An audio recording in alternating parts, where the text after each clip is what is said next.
What would you do for the life you desperately want? Lady Nathalia wants nothing more than to marry and have a quiet and content life, but things are never easy. Cursed by mischief hags and unimpressed by all the pool of men, Nathalia decides to take matters into her own hands. A little payback, a fey carnival, and a mysterious pact maker might be exactly what she needs. Sounds like a wild ride, right? I just had to find out more about this fantasy book and the author who wrote it. Join us as we dig deep into the book and get up close and personal with the author who wrote it. Let's break this down the adulterous way.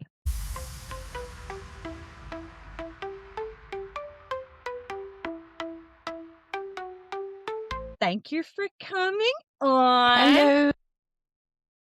I'm so excited. I don't by introducing yourself, what kind of books you write, and give a quick spoiler-free synopsis of your amazing novel. Okay. My name is S.J. Brown, Sarah Jane to my mother, and I write fantasy and romance, leaning more into the romance now because, frankly, it's just really fun to write. Like, if you write romance, you understand what that means. And I mentioned to you earlier that there was one question where I will need to refer to notes. This is the question because there is no other way to freeze up an author's brain than to ask, what is your book about? So I have notes. You will. Go ahead. Go ahead. Let Okay. everyone know. Okay. The story revolves around a D&D style quest to get some stolen things back. These things aren't actual possessions necessarily, more abilities like creativity for Nathalia. At the same time, Nathalia decides to make a rather inappropriate request of Ramiran, the pact maker, for him to teach her a thing or two about life. That was the spoiler-free synopsis. There you go. It was brilliant. I always go in blind to books. I actually had no idea what your book was about, other than it had a very pretty cover and I liked the title. I always go in blind because I don't want to have preconceived notions. But you start your book off with a list of trigger warnings. And for me, that's basically a shopping list of what I'm in. For me, it's kind of like when people say these are the tropes. But obviously, you put these in there for a very different reason. You put them in there so the readers know whether or not the book is for them, which I really appreciated. Now, I'm going to ask you this. Do you have triggers? Is that why you put a trigger warning list in there at the beginning of the book? I have no triggers. I Okay. also use trigger warnings as a menu, but I know that I am very privileged and lucky to not have triggers. So with someone that might have triggers or might not realize that they have triggers, that list is it's necessary. Like, you have to warn people. You can't just like bam essay. You can't do that. You can't do that to people. Yeah.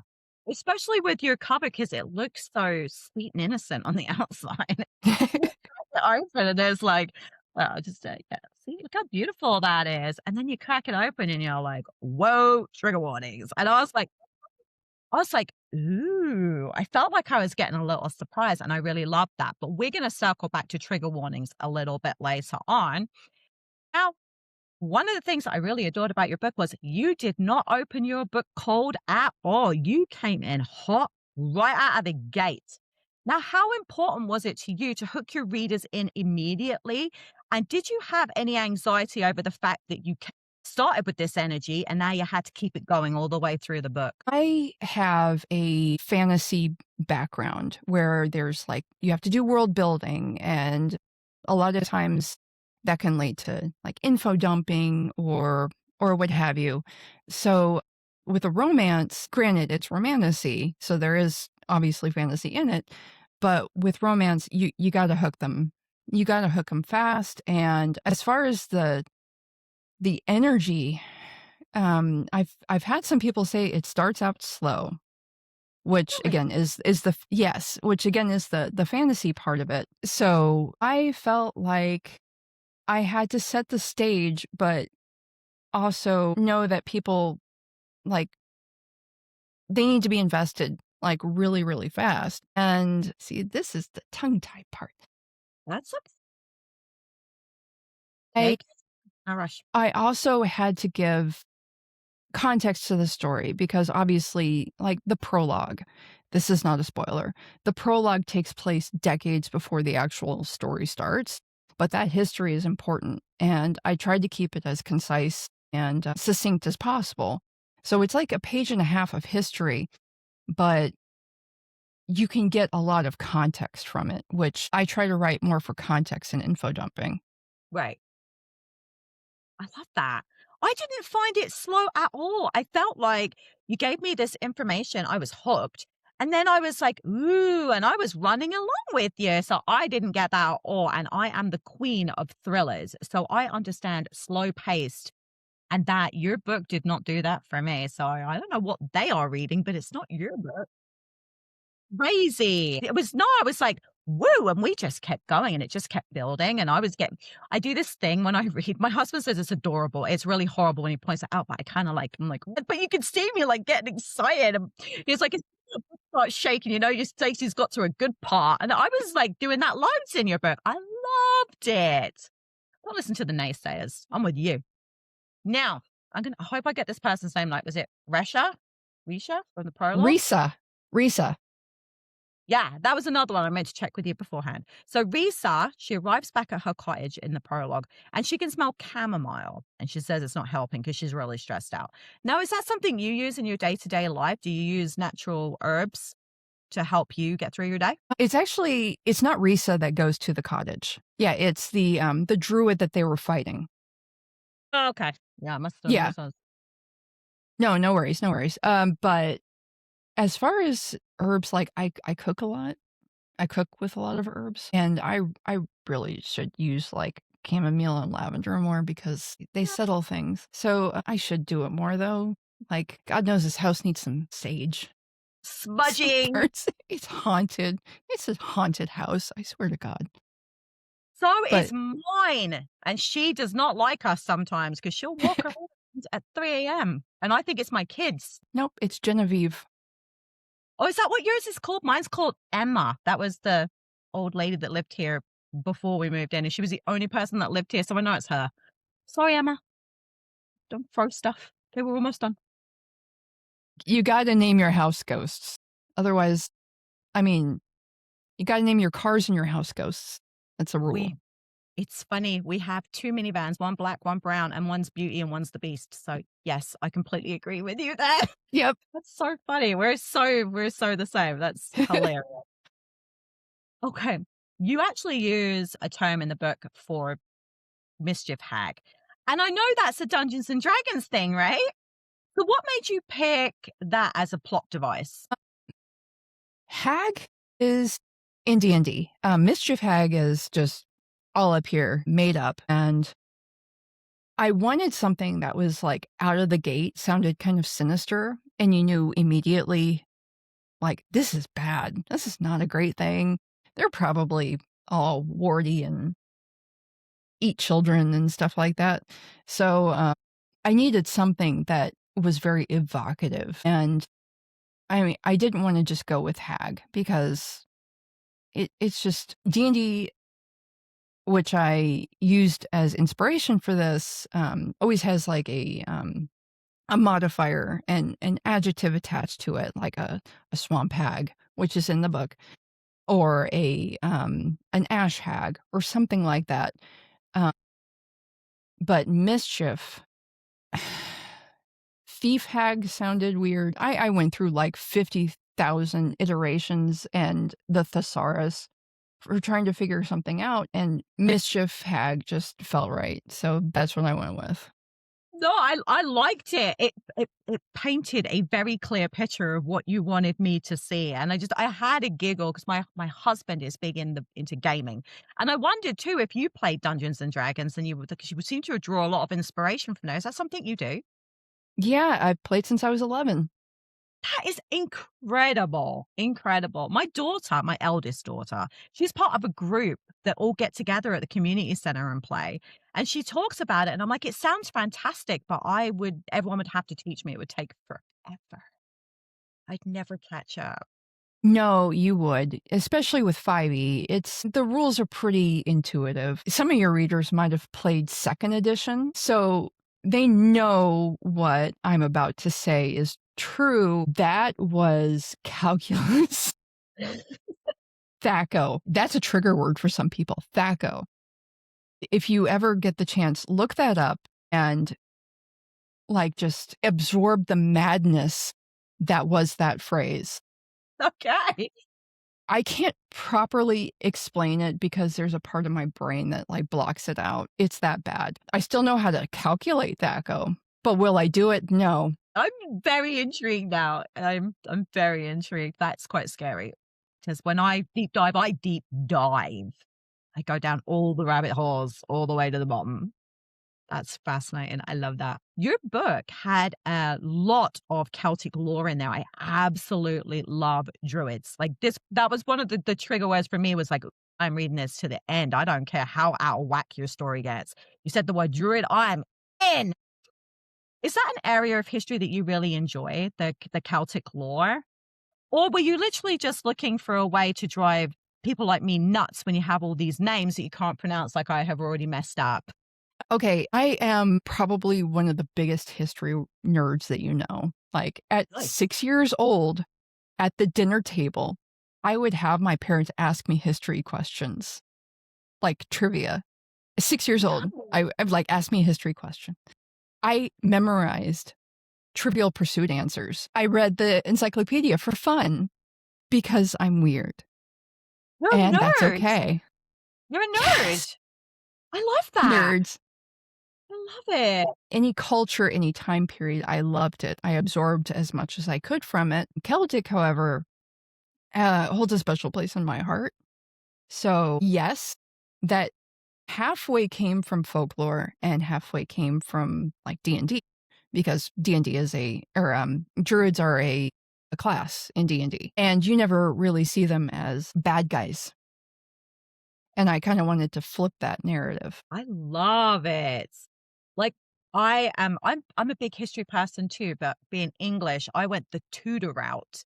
So for me, this is all new information. So every time you said stuff, I was like, ooh, I have to know stuff. I always have my phone, I always have to Google stuff. So you just have my little brain going. It was fantastic. And I love the fact that you are the kind of person that loves information. My husband happens to be someone who collects it and info dumps at me.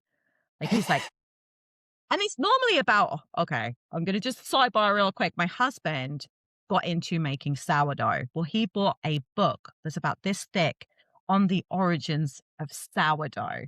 And then he gave me a 45-minute lecture on sourdough. So you are much more fascinating than my husband. I love you, Mike. I'm sorry. Every episode he gets roasted. He never watches, so he never knows. One day he will, and he might go through and go, "Oh my God." Well, he should watch, then he would know. I mean, I keep telling it's him his that. I'm fault. like, "I leave you little presents in every episode." And he's like, "Oh, yeah, I will watch. I've got them backlogged." That was a year ago. I've been doing this for a long time. So he's pretty behind on the roasting. I might be getting divorced if he ever watches them. You've been warned, people. So you created a character. I'm hoping I get this one right too. Raywin. Yep, Yeah. dead on. I loved her. She's such a badass. I love her attitude. I love the vibes. She gave me like all the feels. I'm like, yes, this is my girl right here. Now, is she based on anybody you know in real life? Sadly, no. Ah, I know, but I imagine that if I had a younger sister, she'd be like that. ah, I love that. She was so cool because I always, in a book, I have to find my person. Otherwise, there's no point in continuing because I don't care. Doesn't even matter if they are only in it for like 10 pages. I need a person. And she was mine. I loved her. She was like, she's in my top of favorite characters now. She was absolutely phenomenal. Now she sings a song with her sister Nat. And it was hauntingly beautiful. I loved the lyrics. Like I went and reread them a few times. Now, do you sing karaoke? And if you do, what is your go-to karaoke song? I sing hilariously bad karaoke, but my go-to is Alanis Morissette. Nice. Usually head over feet. Oh, I love that one. You've got the vibe too. I could totally feel the last more set coming off you. It's funny because I do another podcast for somebody else and we did Daisy Jones. and I love the soundtrack to the TV show, and I can't sing worth crap. And I was singing along with my kids, and my daughter was like, "You have a lot of talents, mom. Singing ain't one of them." I'm like, "I know." She's 10, she can get away with it, but yeah, I thought that was funny. Okay, talk to me about did you do his initials? Because I was just calling him Malcolm in my head. Like, did you when you were thinking about it, did you just call him by initials or did you call him Malcolm? I called him Mal or Malcolm. Malcolm, yeah, because that's what I was like. 'Cause it was Malcolm in my head, but I just wanted to check. Now, what made you decide to kinda add in, like, the robot thing? Because that's kind of like mixing genres. Like, what was that about? Okay, so, Malcolm was originally just a dude, a guy that hung out with Georgina, and his dialogue kept getting more and more unhinged, and I'm like, "There's no way this spitfire of a gnome, of a tinkerer would put up with that." Like, he wouldn't live through that, so I had to make him an automaton and have this kind of almost, like, maternal child relationship between them Yeah. because, mothers put up with a lot from their kids. So and the relationship was thus born, which also allowed me to go as unhinged as I wanted to with Malcolm. Oh, when you did, I absolutely loved the banter. I did. I was chuckling my ass off so many times. But I was like, it's interesting that you went kind of like with the lore, with the history and the lore, and then you went a little sci-fi. And I was like, it worked. It so worked for me. I loved it. Loved it. I very much appreciated that. Because your book had a lot of I got a lot of the feels from it. Like I know you have, like I'm not going to bring the triggers up yet, but I know you have a lot of triggers in here. But I think you had a lot of charm too. So it was a beautiful balance. I really loved it. Thank you. That's all I want is for the reader to feel something, you know? Yeah. It's what reading is exactly that. It's an emotional response to whatever you're reading and your book start to finish. Like I started it and I was supposed to go do something and I canceled it. No, no, I'm not even joking. My friend was like, "Hey, I thought we were gonna," and I'm like, "Oh, I'm really sorry. I got really busy. I'm not gonna be able to make it now." And my husband's like, "Did you just cancel plans?" I'm like, "No, she canceled them. It's your fault. So if I get in trouble now and she watches this episode, I'm blaming you. It's your fault. It was her book, okay? I wasn't technically lying. I did get caught up and I did leave it too late to leave anyway. It was so bad, but I was fucked. It's all your fault. It's all your fault. I Okay. mean, I'm fine with being thrown under the bus. That's fine. That's fine. Good, good. I'll use you more often. Oh, hey, well, SJ had a new book out. Like, what would you want me to do? Well, it's not my fault. It's not Yeah, blame me. Perfect. Thank you. Thank you. you're Look at welcome. this. Excellent. I'm glad that we're friends. Okay. Gosh. Sorry, I have a hair, like, across my nose, and I'm, like, trying to not Fifth. pick my nose on air, you know? I love it. You're so quirky. I love it. This is awesome. Okay. Another name that I'm probably going to butcher. Ramiran. Dead on. Gosh, I am nailing it today. You know what I really enjoyed was the chemistry between him and is Nathalia, right? That he's with. Mhm. Yeah. I loved their chemistry. And it's funny because I need that in books, but you did it in such a way that I didn't realize I needed it until I had it. You know what I mean? Like you built me up in such a way that I was like, oh, how did you know that I needed this? It was like, it was a really weird feeling because that doesn't normally happen to me. I think you did a really amazing job of bringing the two of them into real life for me. Like they felt realistic. Now, what made you present their relationship in the way that you did? And has anyone in your family read your book? I will answer your second question first. Absolutely freaking not. I forbade my mother from reading this book. She wanted to read it. She's like, "I'll read it. That's fine. Just send it to me. Or I can get it on Kindle or something like that." And I'm like, "No, you're not allowed to read this book." And she's like, "Well, why? What's wrong with it?" I'm like, It's very smutty. It's very spicy, Mom. Please don't." And she's like, "I gave birth to 4 children. I've seen Lady Frankenstein. I've watched porn, Sarah. This is nothing. I lived through the 60s. What?" Oh, I can't breathe. Did you let her read it though? No. gosh. Yeah, because it is spicy. I gave it 4 peppers. Like, I gave it 4 peppers. It made me blush a couple times. But your first question was what was your first question? I asked you what made you decide to present their relationship in that way. Oh, okay. I first off, consent is Yes. very, very important to me. Yes. And I feel like there's not enough of it in romance books. It always goes to like consensual non-consent or dub consent most times, but rarely is consent like an active feature of the story.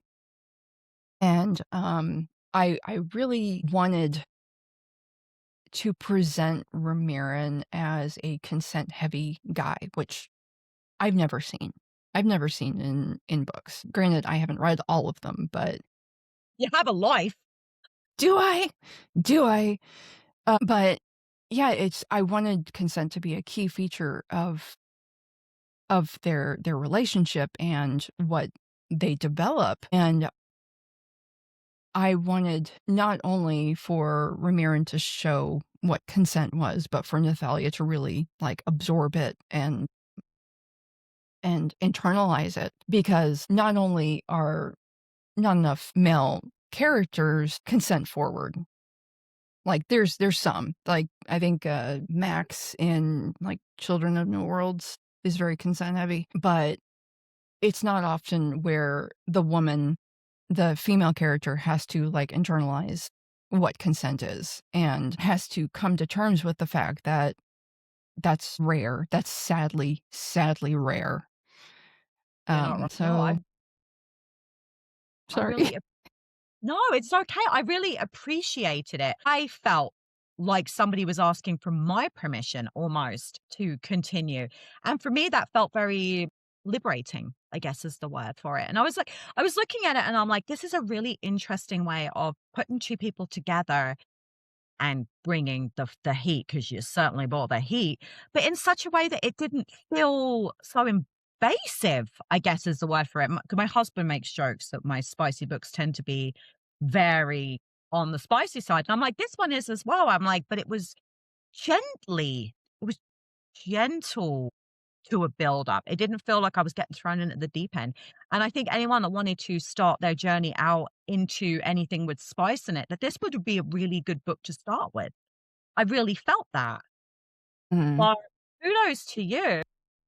Now, I'm going to bring you back to your trigger warning page. Now, I know a lot of people have problems with anything that happens to animals in books. And I think that you took a real risk, which I really appreciated from you, but you handled it really well. Especially as being the kind of author that you are, you took it and you didn't make it feel so horrific. You know what I mean? Like it felt you took really good care with it. Now, what made you want to include that in your book? Pretty much all of my characters are animal lovers in one way or another. Like Nathalia is a vegetarian. She doesn't eat animals. Like she'll eat eggs and dairy and stuff like that, but she won't eat the meat of animals, feeling that even animals need protection and deserve protection. And that scene was a way to like highlight if we're in a situation where an animal is being abused and you care the least amount of about animals, like if you even care a little bit, you're going to have a visceral reaction to seeing an animal caged or dirty or abused. And I think it's important to highlight because like you don't need to be out there with picket signs or like throwing red paint on fur coats to be an activist. You just need to see an opportunity to do something and do it. Like Raywin, I don't want to give spoilers, but like Raywin was willing to give all her money, all of her money to get these animals free. Nathalia was willing to spill blood to get all of these animals free. And Ramirin used his intelligence to get the animals free. And I don't mind saying that the animals are eventually freed because I think that trigger warning obviously comes with an anxiety that maybe something is really going to happen, something bad is going to happen. I can tell you for sure it's a happy ending. for them. That scene was so hard to write, I like, believe it. because I'm a big animal lover, and even just having animals caged and dirty was hard for me to write. Like, not to mention the Sarah McLachlan commercials for, ASPCA. Yeah, that's a good way to make me cry. I'm so sorry. No, That's no, what it's yeah, it's fine, but I want to have some, like, gray areas, but there are certain traits that people have that make them obviously bad guys or obviously good guys, and the way they treat animals in these books are a line. They're a line in the sand. good. No, I thought that you did such a great job because I know that sometimes I have a friend and she won't read anything if an animal gets hurt or killed. That's one of her things. But reading what you wrote, I could feel how passionate you were, and you've come across very passionately about protecting animals now. But I just thought you did it with such care that the way you wrote it was done with such class, and I really appreciate that. And I just wanted that noted. But something else that you put into your book as well was you took on mental health. Like you don't like to take an easy road at all when you write, do you? But again, I think you came across very sympathetic because it is such a hard topic to cover, especially with the way people feel about themselves. Now, do Mhm. you or someone in your life suffer from PTSD or some kind of anxiety disorder?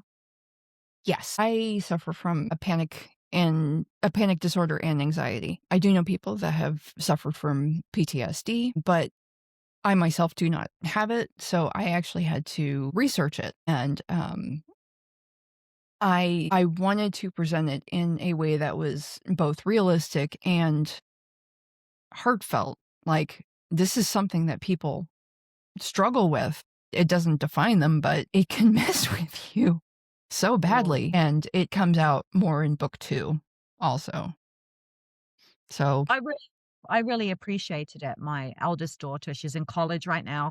She really suffers with crippling anxiety and panic attacks herself. So knowing that there was somebody out there who wrote a very realistic portrayal in such a delicate manner just hit me in the feelers, I guess. I just wanted to thank you for taking on such a heavy topic and treating it with such kindness. So thank you you're for wel that. thank you. My God, your ending. Oh my god, your ending! I was like, "What?" You have set up some serious expectations for book 2, so why don't you give a couple of teasers for the next installment just to really wind me up some more? So book 2 is told from Ramiran's perspective this time, entirely from his perspective. Expect yearning. This is the yearning book. Expect to shed tears. Like, I was honestly considering posting a video, like a TikTok or something like that, saying, "If this book does not make you cry, I will refund your money." Yeah, I'm not sure how I would go about doing that, and you know that there would be, like, 1 or 2 people that would ruin it for everybody. Yes, there always would be. You should robot check these people instead. Like, I would expect if it doesn't make you cry, I need to have proof that you're human for a start. Crazy. I was like, I could feel myself getting close in some spots in here. So I can imagine that you are going to bring the waterworks. But oh my God, I got to the end and I'm like, breathe. There is a book 2. There is a book 2 because I hate that when you get to, and you're like, Yeah, I felt so bad that I was planning to write another book, good. and I released it, and people were like, "That cliffhanger." I'm like, "I feel so bad. I have to release the next one Yeah, immediately." there was no choice. I got guilted into writing. You had to that no, seriously, I finished it and I was like, I'm like, "What did you do to me? What did you do? What did you do?" I was like, I was all in the panic and I'm like, "Oh no, there is a book 2. We're okay, we're okay." I'm like, "Breathe through it. You're okay, you're okay." It was brilliant. You are brilliant. Thank Horrible for you. making you wait, but brilliant. You're welcome. So, if you could pick any celebrity to narrate your book, who would you pick? Okay, so I would there's a charisma and musicality in my mind to Nathalian Ramiran.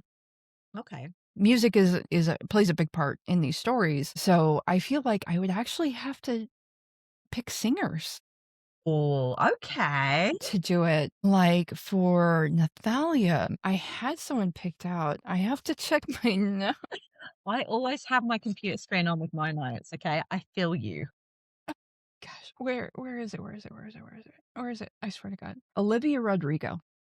Oh, She's young, but there's a maturity to her, yeah. and I think she would do really well. For Ramiran, Hosier, that man knows yearning, just, Yeah. like, deep in his soul, he knows what yearning is, so I would choose him. That And was yes. there's also like, the song that you mentioned earlier, I I wanna do audio book versions of these books, and I have no idea how to handle the song. Oh, Like, do the narrators sing it? Do I hire someone else to sing it? What do I do? Can I'm pretty anyone sure help? I think they just sing it because I did Daisy Jones, the audiobook. I'm pretty sure the narrator does it. I Yeah. hope they're comfortable with that. I'm sure they will be. I'm sure they will be. I love audiobooks that do that when you can hear it. Mhm. I probably do about 50-50 with my books to my audios. That's why I like to know what people feel about audiobooks, but audiobooks are so charming. Feels like someone's bringing the story to life for you. Like, I like my own voice when I'm reading in my head, but sometimes it's nice to have someone else's, and I like who you picked. That's amazing. Now, what was the most unexpected challenge that you encountered while writing your book? The editor. I will not name names, but I hired an editor who found 5 errors in the entire manuscript. Oh, that's not bad. And I'm like, "Wow, I did better than I thought." They missed most of the errors because I am still catching typos to this day, Wow. and every time I see it, a part of my soul dies. So, yeah, I will not be hiring them again. I have found a new line editor for the 2nd book, and I have I have full confidence in her because she found more errors in my sample edit than the other editor found in the entire 1st book. So, Thank good. I'm yeah, it's going to be better. It's going to be fine. It's still definitely readable. It's just there's little issues that I am still catching, and I hate to present it like this, but I am very cognizant of the fact that there are still, like, 1 or 2 typos in that book, and yeah, it'll be fine. Eventually It's fine. eventually, it'll be fine. I influence for St. Martin's Press. So I get a lot of books from them, and there's pretty much typos in all of them. You can't get away from it. There's going to be one person that will eagle eye it, and there'll be another person that will completely miss it. So even the big guns get the same thing. It happens. Like, I wouldn't panic too much. I didn't see any problems. Like, as I was reading, I probably caught them, but my brain was like, "Yep, move on." You know what I mean? Yeah, no, I appreciate that. I'm not saying, yeah, there's, like, a list of 30 typos or something. There's probably, like, 3 or 2 or 3 or something in there right now, but it's just knowing they're there. I know. You know what? It's like that when you have a zit and you know it's there and you want no, you should leave it alone, but you just kind of wanna like, yeah, I can get you. I get you. I feel you. Feel Yeah, you. That's yeah, that's bad. That is terrible. I'd hate for that to happen to me. I'm not type A, thankfully. I'm not that kind of person, but that would really bother me. That would drive me yeah. insane. I get you. So as a reader, I'm always excited to meet authors. Have you had any memorable interactions with a reader? I have yes, I have. I'll present a positive one and a negative one. Ooh, I like that. Balance. So, the positive one, my friend Jenna, who the book is dedicated to, Yeah, I saw that. she has a reader group, and she, bless her heart, said, "Hey guys, this book came out. It's a romantasy. It's very spicy. It's dedicated to me, and I loved it. You guys should check it out." And one of the ladies in there read it, got like halfway through it, and started bombarding Jenna, my friend Jenna, with, I need to contact this author. I need to get on her newsletter. I need to talk to this lady. I need the next book. And yeah, she got my email address and we started like talking back and forth. And but that made me just feel good for like a month and a half. Like I lived off of that for a month and a half. The negative one, I had someone, I did an in-person signing at a Barnes and Noble, and one of the people who came up and talked to me was like, "Wow, I'm surprised you're a romance author." And I'm like, I'm thinking that's a fucking weird thing to say. But like the only thing that came out was, "Really? Why is that?" Like, I actually wanted to know the answer. I didn't wanna know the answer, but she gave it to me anyway. She's like, "I don't know. Usually romance authors are, like, all smiley and happy and pretty." And I'm just like, "What did you just say?" Bye. Actually, I have no words. Yeah, like, said it like she had no qualms about saying that to another person, let alone someone that has written a book and is signing it and hopefully being, like, normal out in public. I'm pretty sure I was normal that day. But anyway, You're you're beautiful. I don't understand that. Like, what a weirdo. Wow. Just that romance authors all had the same look. so I yeah, learned something. that's how they're manufactured. They all come out the Barbie box one way. Wonder what they come with, a little cup of coffee. Like, "Ooh, look at me, all No, it's like cheerful." weird science. Yeah, it's all like weird Yeah! science. Oh, yeah. I don't think so. What a weirdo. You know what? Not much hurts my feelings, but I think that might have hurt my feelings. Wow. I am so sorry there are people out there like that. What a jerk. She was obviously having a bad day and she took it out on you. Yeah, yeah, like, you can't no one can insult you without your permission. Yeah. So, like, I just didn't let it bother me, but I recognize the fact that that is fucking wild to say to another person, especially a stranger. Yeah, I was gonna say someone you don't know, like, it'd be a different matter if you're friends with them and they know you're joking, but Yeah. that's next level. That's next level. Wow. I'm an asshole. I'm a grade A level asshole, okay, and I wouldn't say that to anybody. Wow. Okay. Let's hope that she gets hit by a big pile of books, fall on her. That would be lovely. So, do you read reviews that other people have written about your books? I know this is controversial. I do, but not for the reasons that you think. I do not interact with them. I do not contact the person. That is rude beyond measure. Like, that's beyond the pale. But what I do read is constructive criticism. I love constructive criticism. Like, even if someone gives, like, a 1 or 2 stars, that's fine. That is your opinion, and it is valid.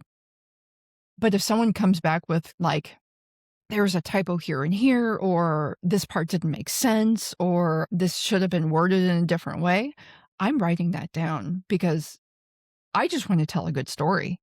Yeah. That's all I want, and if I didn't, I'd feel like I failed because Yeah. that's my one job. You had one job, Sarah, and I just I use it to get better for the next book, but, like, even if I got 15 one-star reviews, that's fine. Like, you cannot take this shit personally. You can't. Someone says something bad, just water off a duck's back. You have to. You have to have a thick skin in this. Yeah. You have to. Really do. As somebody, because I influence and I book review, and I have to be very mindful of which is which on any given day. And I know that most people, when they're looking for reviews on a book, are looking for your vibe. So if somebody says, well, it was a 2 star, it wasn't for me. Well, I'm not the same as that person. So they may well say, well, it wasn't for me, it didn't vibe with me, but one of the things they didn't like is something I adore. So I see that as that's a personality thing. It's nothing to do with you as a person. It's personality thing. And I, as I'm well known, my hatred of Gone Girl. My cousin made me reread the book for our podcast, and I hate her today. I hate her with a passion of a thousand suns because it didn't get any better. But I know most people loved it. No one's taking my opinion on this book. They're laughing at me. They think I'm ridiculous. No one cares, and I love the author. All the rest of her books were brilliant, but that book just was not for me. I am well known for that. So it's funny because a lot of authors won't answer the question about the review things. They're like, "No, that's really controversial. I'm not answering that." And I'm really glad you did. I'm really glad you did. I believe in being honest. That includes, like, my reviewing of books or people reviewing my books, like, as long as it's honest, it's fine. Yeah, that's all that matters. And not every book's for everybody. Now I have a question. Exactly. This is so pretty. Who did your cover art? Who I did did. this? You get out. Yeah, You are I an did. artist. It's absolutely stunning. I am okay, I'm very impressed and a little scared of you now. Threaten over there. Did you do it on, like, Photoshop or some kinda art tablet? Canva, but I specifically used the non-AI elements. Yeah. I have very specific opinions about, like, generative AI. Yeah. They're not good, by the way. Spoiler alert. So it was really important to me to not, like, use any kind of Leonardo AI or any kind of anything that touched AI. So I'm Yeah. like, I had one person do my cover. I hired one person to do it. And something about it felt off to me. And I'm like, "Did you use AI for this?" And she's like, "Yeah, I used a little bit, just to touch." I'm like, "We're done. We're done. I'm just doing it myself because I apparently have trust issues and I can't trust anyone else to do it." So, and it felt more like it was mine. Like the Yeah. book felt like more it was mine because I did the cover, I wrote it, obviously, and I wanted to do it. So I did. You nailed it. It's probably one of the prettiest books I own. It was clever, really clever. Kudos. Okay, I'm jealous now. I'm autistic with paints and a pencil. You put me on a computer, I can just about do stick figures. I am not well versed on that. I have a drawing tablet. My husband's like, "Here's a pen, like a pencil." Like he's drawing on it. I'm like, "Oh no." No. Are you an avid reader? Do you read a lot of books? Yes, I read 316 last year. Nice. Excellent. What genre do you read? Mostly romance genres. I do like sci-fi, fantasy, of course, and I'm starting to get into psychological thrillers. Love them. What I really, really love is cross-genre books, like horror romance or thriller comedies, that sort of thing. Yeah, I love cross-genre books, I do especially. too. Mashups are the best. They But what are. what book made you into an avid reader? I was 11 years old, but okay, I was 11 and, struggling with dyslexia, and my dad saw that I just hated reading. Like, he's a big reader. He has so many books. He reads fast too. Like, he can get through a full-length novel in 2, 3 hours. He's just My fast mum reader. too. My mum too. Yeah. Yep, and, he's like, "Well, let's find you something to read, something that you'll like, even if it takes you a little longer, you won't mind." So he put a book by R.A. Salvatore in my hand called The Crystal Shard. It is a, like, Forgotten Realms D&D book, and I devoured it. I didn't care how long it took me to read. I was sucked in. I think I stayed up till 5 a.m. to finish reading it. Holy mackerel. And yeah, as an 11-year-old, I mean, when you're 11, you have endless energy. It doesn't matter. Then you crash out, but, like, when you have it, you have it. Sure. And and ever since, I've loved reading. I've loved writing. Just Salvatore saved me. I absolutely love that. See, mine's not that impressive. My mum read a lot of Anne Rice. That's what we had lying around when I was a teenager. And then my uncle gave me a copy of Alias Grace by Margaret Atwood and The Green Mile by Stephen King. Yeah. Then because that's when I read every day. From 15 years old, I read every day without fail. I'm, I'm on quite the streak. I Elias love Grace, that's Atwood, right? Alias, yeah, Margaret Atwood, yeah. Yeah. I don't Her know, there was something about that book. Loved it. Still one of my favorite books to this day. Margaret Atwood is a fantastic author. Her The Handmaid's Tale is my favorite book. Yes, it's one of my tops as well, but Alias Grace was my very first one of hers. It's always one of my favorites. And The Green Mile, I was 15. It was 2 o'clock in the morning, and I'm crying my eyes out when he's talking his speech. My mom's like, "Oh my God, what's going on?" She's coming. She's got like, she used to have a baseball bat handle. She's like, "What's going on?" And I'm like, They're gonna kill him anyway." She's like, "Go to bed. Go to bed." Yeah, but I have a fondness for those 2 books now. So I understand your journey. That's absolutely beautiful. It's magic. That's magic. That's the magic of reading right there. Yes, exactly. That is Just it. and The Green Mile too, gosh. I know. Speaking of tearjerker. Yeah. But that's I was crying, like, books never made me cry before, and this was a brand new experience for me, and I was blubbering, like, I couldn't breathe, I was crying so hard. My mum was, like, panicked. I woke her up. My mum sleeps like the dead. So for me, I must have been crying quite loudly to wake her. Yeah, it was funny because her hair's all, like, wild. She's got this stick. She's like, "What's going on? Go and kill him." Yeah, sorry, mum. John Oh Coffey's gonna die. my god, she watches these too. Sorry, mum. Yeah, she's crazy. I'm sure she's probably never forgiven me for that day either, waking her up at 2 o'clock in the morning. She likes her sleep. Yeah, that was bad. But that was my journey into reading. But I have a question for you. Are you a civilized human being and use a bookmark, or do you dog ear your pages? There's a special place in hell for people who dog ear their books. Yes. Yes, there is. Yes, there is. Yeah. I will use everything. I will use receipts, I'll use dollar bills, I've used my dog's paw. Like, "Hold this for me, I need to go to the bathroom." So, yeah, I've literally used a dog's ear rather than dog ear my books. She has floppy ears, it's her fault. Man, it's funny because when my daughter, I have a 7-year-old too. Her name's Trini, and when she was asleep and I was reading, I used her foot to like and close the book over it because I really had to sneeze so bad. And I'm like, I don't want to put the page down to bend the spine, so I used her foot. Okay. I thought as now that we finished all the questions, we do a little game of this or that, and we'll do it literary styles. So just Okay. pick one of the options and tell me which one is more appealing to you. Do you prefer hard copy books or e-reader? I'm gonna be such an asshole with these because 'cause I'm gonna be like, "Both." I know my friend's like that. She goes, "This is yes." Like, I like the convenience of e-readers, but there's nothing like the smell of a book. Yes. I like e-readers too, but I always pick book. If I had to pick one or the other, it's always book. I have several Kindles floating around my house because you stick them in your purse.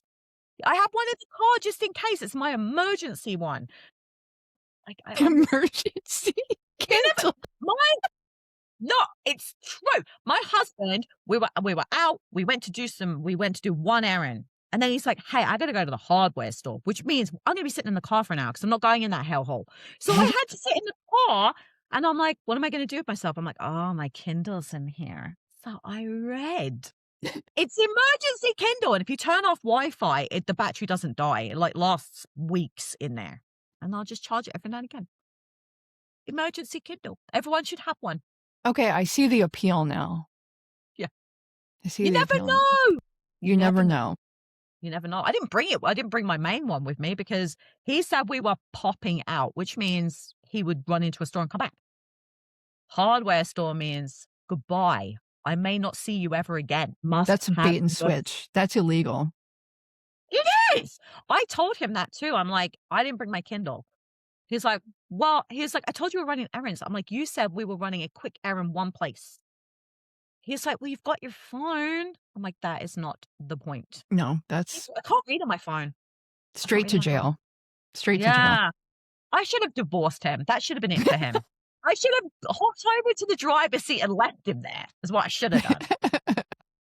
Again, he's not gonna watch this. He's not gonna know. I'm gonna have to send him the clip and say, "Hey, you've been warned, buddy. Don't do that again."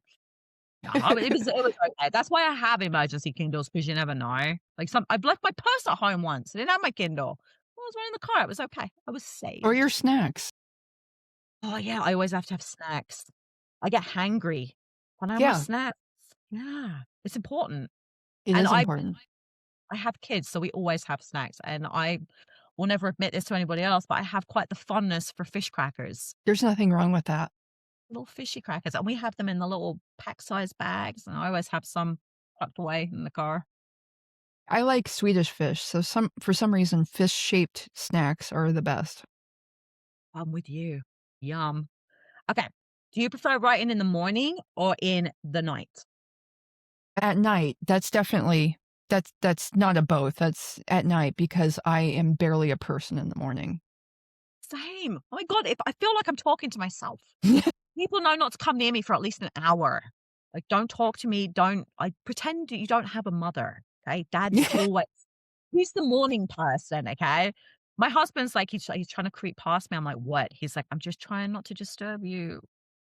Yeah, for at least an hour from getting out of Yeah, bed, not even upon waking, from getting out of bed. Leave me alone. 2 That's cups funny. of 2 cups of coffee at least. Yeah, minimum. Like, people don't get it. The struggle is real, but I'm also not a night owl because I like to go to bed at 9 o'clock. So I am literally I'm only good for around lunchtime. That's my good period. Catch me at lunchtime, you'd be fine. Yeah, it's true. You have a Okay. golden hour. Yeah, about 40 minutes. Get to about 1 o'clock, I'm useless again. Are you more of a research person or an inspiration person for your writing? Both. Yeah, Yeah, I'm I felt sorry. that. No, I'm I felt sorry, that. I don't know why I asked that, I could tell.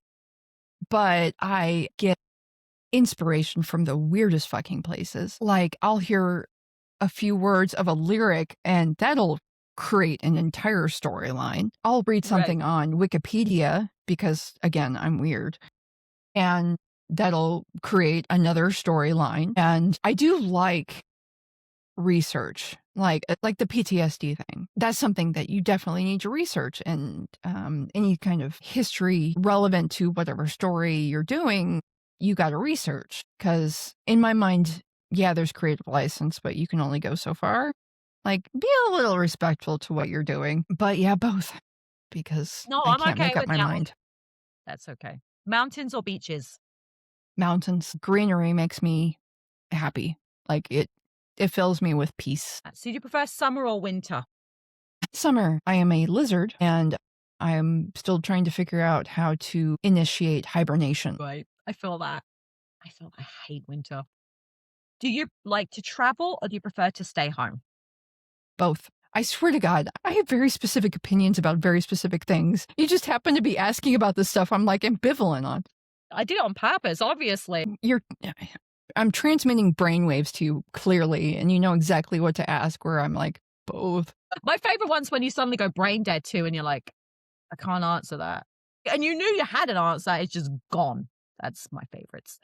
Are you a cat person or a dog person? I love both. I grew up with cats, but dogs hold a special place in my heart.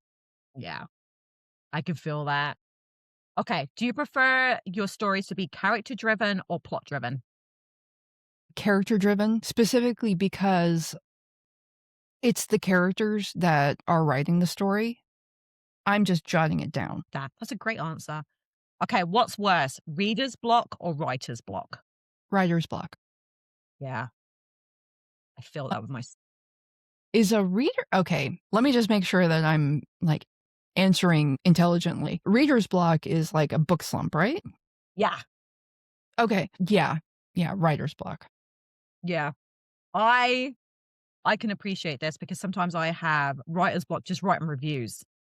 So that's way worse because I can get over a slump. Sometimes I just don't know what to write, and I sit there going, and I have to leave it and come back. But a book slump, I could just whiz through all the genres I like until I find a book, and it's over and done with in a few hours. Sometimes it's easy to audiobook, and then you can hear like the audio person catching you on up. But yeah, I really hate getting writer's block, and I don't write, just reviews. I agree with you. Okay. And the last one in this is, do you prefer to write your books with originality or what your readers are expecting? Originality, don't believe in writing by numbers. Like, obviously, there are certain tropes or whatever that are more marketable, which Yeah. but it's the story that determines the tropes, what happens, the point of view. I don't. It's the story that determines that. And writing something specifically to try to make it marketable, it fills me simultaneously with disgust and horror. Yeah, it's disgust and horror if someone specifically writes something because they think it'll sell well. Like that's just disingenuous writing and feels soulless, you know? Yeah. No, I completely agree with that. I think Yeah. I would rather read what you want to write opposed to what you think I want you to write. I would Yeah, rather not read that. Thanks. exactly. I love that answer. I love it.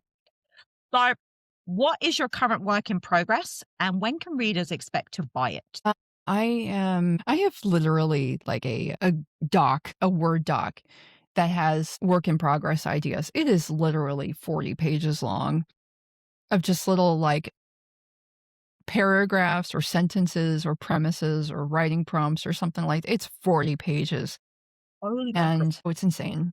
Like I'm just glad that I was able to write it down before I forget because if you don't write it down, it's gone. It's in the ether. It's forever forgotten. Anyway, back to your question. Sorry. My works in progress currently are the book 2 of my fantasy trilogy, my epic fantasy trilogy, and I am currently working on a paranormal romance set during the Chicago World's Fair. Oh, I like the sound of both of those. It's going to be that the paranormal is going to be very tricky to write because one of the POV characters is blind. Oh, okay. Now I'm really intrigued. I'm so back. So, obviously, this book is for sale right now, Pactbound Angel. Where can people find it to buy, and where can they find you on your socials? They can find it pretty much anywhere. Lord's On, mostly, also on my website, Barnes& and Noble, like, wherever your local bookstore is, you could probably get it. I did, unfortunately, take it off of, Kindle Unlimited, because I needed to do that in order to make it accessible to the libraries, which was really important to me. Yeah, that's so weird to me that they don't allow that. Like, I've been learning a lot about Amazon and the way they do things, and I'm like, wow. Yeah, I think there was something where you could just do libraries with Kindle Unlimited. But their terms of service change, like, hourly practically, so I didn't wanna fuss with it, but I did make it a lot cheaper, it's like 99 cents, so it's not that bad. But I'm mostly on TikTok, an SJ Brown author. I am terrible at Instagram and Facebook updates, so if you want me, just find me on TikTok. Like, message me, say hi, that's fine. Good. I love that. It's funny because I am more active on Instagram than I am on TikTok because I cannot break the algorithm there. It doesn't matter what I try. It's like, no, Stacey, you failed today. Again, failed. Whereas Instagram, the people love me there. TikTok is a poorly described slot machine. It's a slot machine. Yeah, and I'm never lucky there. It doesn't matter how many times I post, what time of day I post, how No. active I am. No, it's like, oh, you're pretty. It's okay. Try again later. I feel like the magic 8 ball all the time, just stuck on that same one. But I post there. So I'll give you a follow there as well. I don't think I'm following you on TikTok. I'm not on there very often, but I will give you a Yeah. follow. Excellent. Guys, this book was brilliant. Like, as you know, I don't read a massive amount of romantic books because I'm kind of fussy with the books that I pick up. But this book, I gave it 4 stars. I actually found it very charming. The characters were wonderful. The story was very charming. And that ending will have you probably getting mad at me. Book 2 is coming. Is it out yet? Book 2? No, April 21st. There you go. So you only have a month to wait, and then you won't get too angry with me when you go and pick up this book and go, "This is brilliant. Where's my toe?" It's the 21st. You heard it here first. Okay, I had such a wonderful time getting to know you, Sarah. Thank you so much for coming on today. Guys, you really should go out and buy her book. I am advocating for that. You're going to find my reviews on Bookalorian Designs probably on Monday. You can find me on all my social medias, Ladulterous on Instagram. You can find me on TikTok at Ladulterous, on my YouTube channel at Ladulterous, and I have a Facebook page again, Ladulterous. you're seeing a theme here, right? We hope that you have the reading week that you deserve, readers, and I will catch you next week. Thanks for coming on, Sarah, and I hope you take care. Take care. Thank you. You're welcome.